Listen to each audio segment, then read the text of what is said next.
The top stories: Ethiopia and Djibouti have inaugurated Dorale multi-purpose port livestock terminal.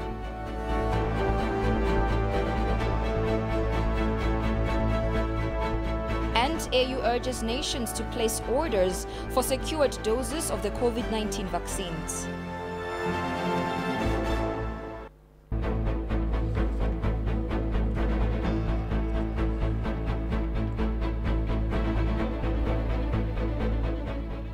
Hello and thank you all for joining us. You're watching Addis News Hour with the news. I'm Tabitha John. Do stay with us. The National Emergency Coordination Center, a multi-sectoral emergency response ministerial committee, has visited Mekelle City, Tigray Regional State. Chaired by Muferiat Kamil, the Minister of Peace, the committee, which comprises 12 ministries, will review the emergency response process in the region following the law enforcement operation. The committee, along with the interim regional administration and command post, assessed the progress of distribution of humanitarian assistance. Haptamu Ashagri has more. Following to the law enforcement operation in the state of Tigray, the National Emergency Coordination Center has organized to restore the state of Tigray. The National Emergency Coordination Center, which is a multi-sectoral emergency response ministerial committee, has evaluated the emergency response process in the region following the law enforcement operation in the state. Currently, the center has been engaging on humanitarian assistances, social services, as well as on restoring government services in the region.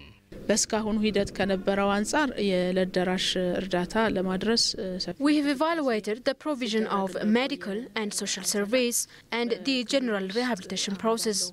On the other side, the Tigray State Interim Administration is also undertaking activities to reorganize the district and zonal administrations to deliver government service to the public properly. The federal stakes have been also evaluated as efforts of the center to restore the government institutions for the people swiftly as much as possible.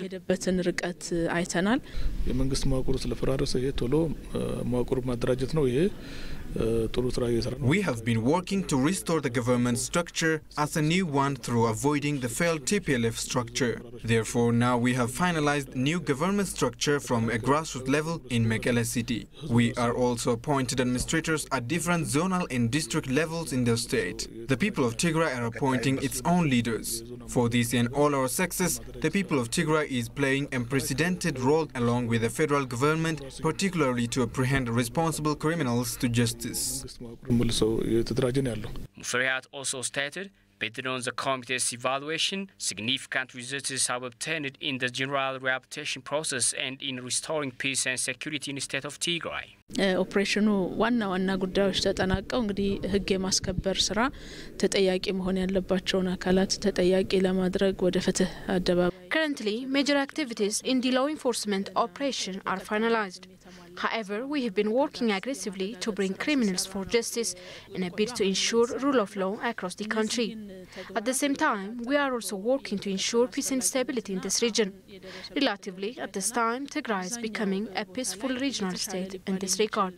ውጤት እየተመዘገበ እንዳለ ጸጥታውን ከሚመራው አመራር መረጃ ወስደናል ክልላችን ሰላምና መረጋጋት እንዲመጣ የህዝቡን ጸጥታ እንዲረጋጋጥ ከሆነ We are undertaking activities to organize new police commission to ensure peace and stability in this region.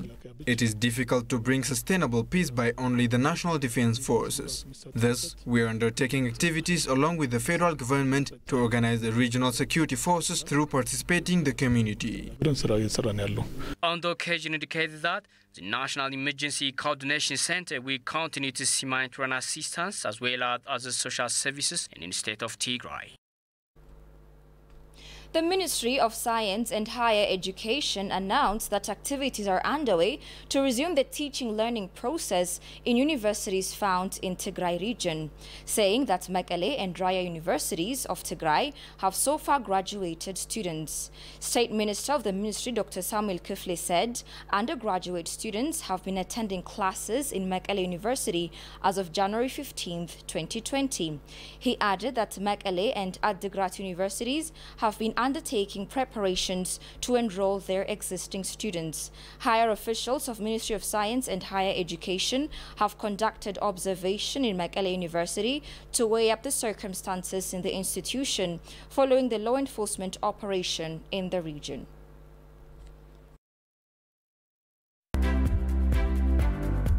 Policy Matters is a conversation platform which aims to provide reasoned analysis and context to the activities, reforms, and policies of the federal government of Ethiopia. Exploring various reforms the government is undertaking, the conversation platform aspires to enable nuanced and informed understanding. Why do we need a proclamation? Because so far we do not have a legal framework that establishes key institutions for capital market development that legalize even securities, trading of securities. Today, Ethiopia, with the GDP size that it has, is the only country, if I'm not mistaken, in the world, certainly in Africa, that doesn't have a stock market. As you know, capital markets is not like banking or insurancing, where you have a homogeneous group of institutions where the regulator itself can basically regulate without any difficulty. Who owns this? Who's the intended owner of the ESC? The exchange itself is, in principle, it is a private business. It's a shareholding company. It will be owned predominantly or primarily by the private sector. A very exciting initiative, major policy reform as part of an overall economic reform, and also as part of the homegrown economic reform, but also within the subtext of the financial service sector reform.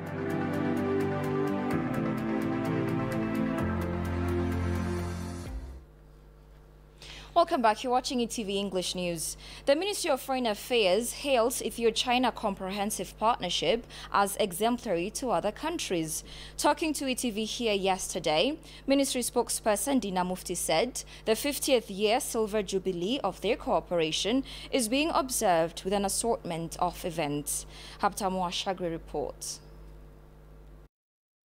Ethio-Chinese relations go back to the early 1970s. Back then, the two nations cemented ties in various investment fields. China has become one of Ethiopia's biggest investment partners, with the investment ties between the two currently standing a little over $1 billion. Talking to ETV, the Ministry of Foreign Affairs discloses that the 50-plus years relation is characterized by several features. The cooperation between these two countries had been manifold. At international level, there is cooperation in the areas of poverty reductions, on the issues pertinent with the developing countries, on the issues of, in fact, overcoming difficulties in the different parts of the world, particularly in the developing nations, on the issues of overcoming conflicts throughout the world. These were the visits, and those visits have continued at the high level. It includes the visits of the former prime ministers of Ethiopia, as well as the recent visit of Prime Minister Dr. Abiy Ahmed to Beijing, and his conversations and discussions with the Chinese officials about further strengthening the relationship between the two countries. According to the spokesperson, the comprehensive ties have helped bring thousands of active projects in various fields in Ethiopia. Dina reaffirms that the two countries are also working jointly in various fields. We call this relationship comprehensive, strategic, and cooperative. It's because it has so many characters. We do have party-to-party relationship. We do have people-to-people's relationship. We do have government-to-government relationship, as well as business-to-business relationship. That's why we call it comprehensive.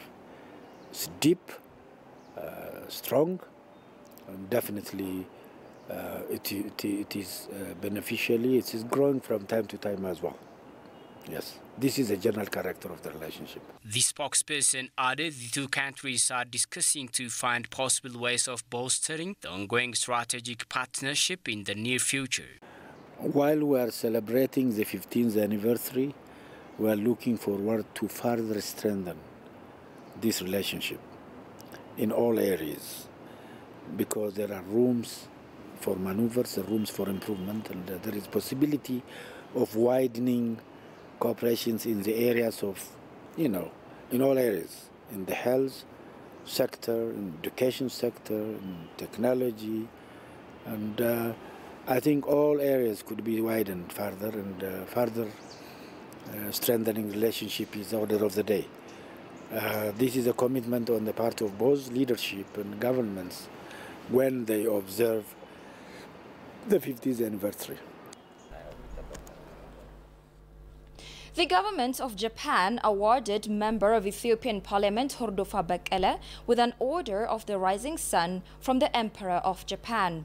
The award has been bestowed upon the member of Parliament for his long-time contribution in deepening mutual understanding between Ethiopia and Japan, finding good assistance projects, and bridging Japan and Africa. Hordofa Bekele is a former deputy chair of the Ethio-Japan Parliamentary Friendship League. Emmanuel Jorge brings us up to speed.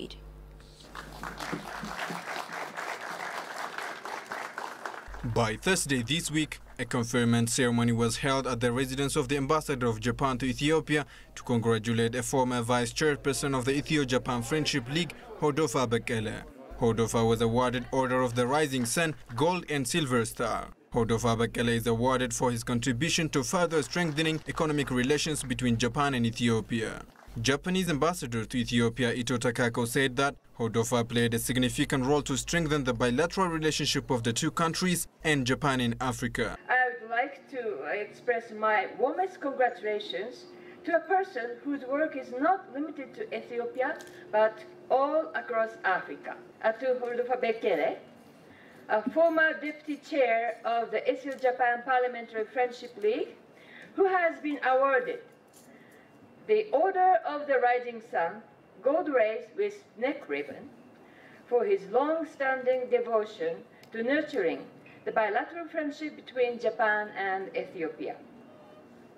Ito told the gathering that Hordofa has been very collaborative to her and her predecessors in diplomatic initiatives.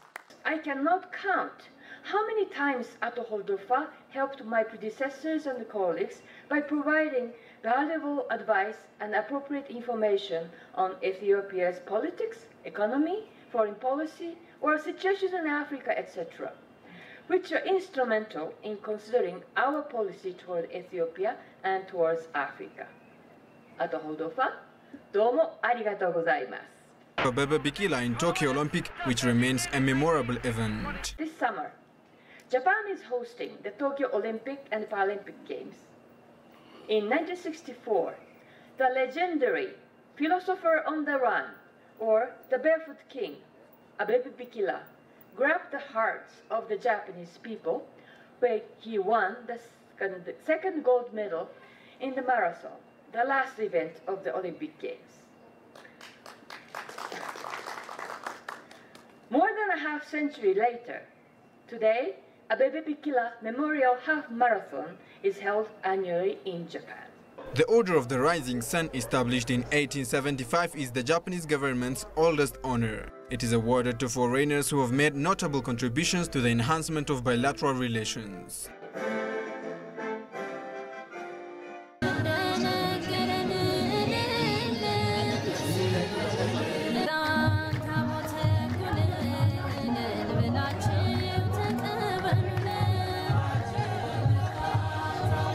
I like the food. I have to admit, I can't eat injera 4 times a day, but 1 time a day is fine.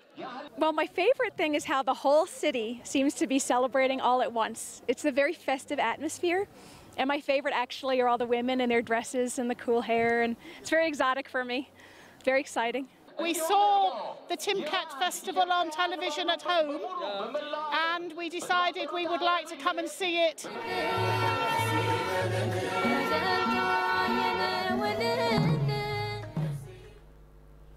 Welcome back again.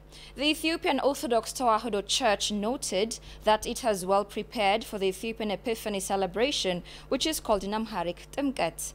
Ethiopian Orthodox Tewahedo Church Patriarch Special Office and Foreign Affairs Head told ETV that the faithful and all stakes should play their role in making the celebration peaceful, because the world-class heritage of Timket celebration is a testimony of love, humbleness and peace. The event takes place at Jan Meda, where tourists and diplomats also come to enjoy the colorful celebration that has been inscribed by UNESCO as an intangible world cultural heritage in 2019. Emmanuel Jogi presents the following story. The Ethiopian Orthodox Tewahedo Church followers celebrate the Eve of Ethiopian Epiphany and Epiphany every year through religious and cultural outdoor events. On this move, for this year's celebration of Epiphany, the Ethiopian Orthodox Tewahedo Church announced that the church is preparing for Timket celebration, which is registered by UNESCO as intangible world cultural heritage of humanity in 2019. The Patriarch's Special Office and Foreign Affairs Head, Abuna Aragawi, said that priests and deacons, Sunday school pupils and other clergies are preparing themselves to liven up the celebration by taking part in spiritual services. Priests and the Sunday school users are preparing themselves on the hymn and song they will perform on that day. It is known that they are doing their best. On the other hand, a number of deacons coming out of several monasteries will harmonize the celebration in their mass chanting starting in the night, and they will pass the celebration in thanksgiving. The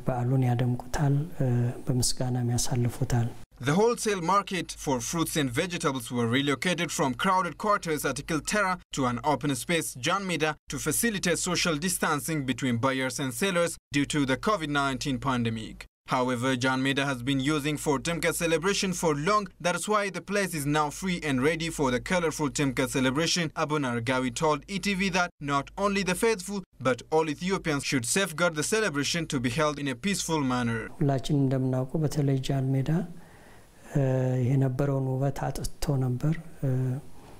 Previously, as we all know, Jan Meda was messed up and has been losing its beauty it had formerly. The vegetable market was brought from Mercato and Piazza to Jan Meda because of the coronavirus pandemic. But now, it's in a better stand and ready to host the celebration by the effort and collaboration of the youth, the church and the Addis Ababa city administration. Effort is from all of us important, not only Orthodox followers, but all other Christian and Muslim Ethiopians should do their best to make it peaceful, because it also is their heritage.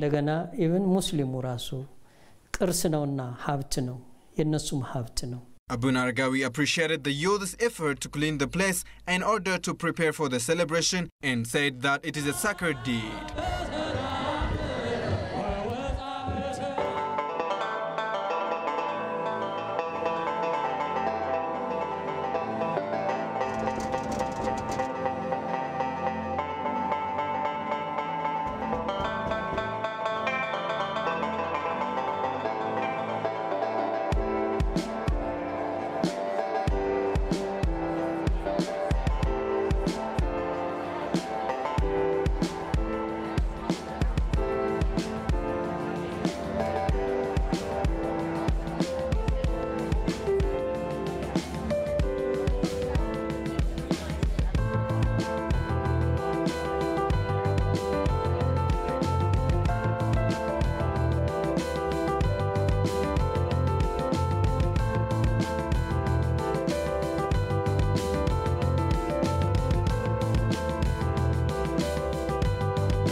Chief of the Amhara Regional State, Agenyo Tashagar, together with Minister of Health, Dr. Leah Taddese, inaugurated a general hospital built in Kombolcha town at a cost of 178 million birr.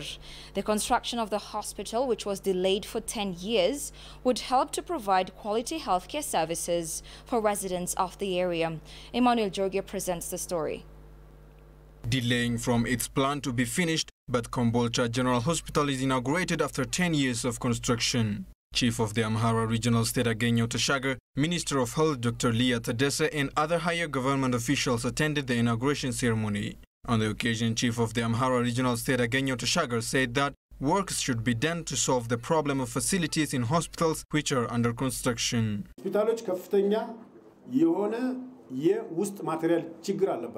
Our hospitals have a serious problem of lack of medical equipment.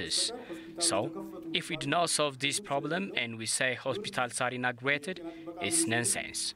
Therefore, the Honorable Minister of Health has observed it, and we should be able to facilitate to solve this problem.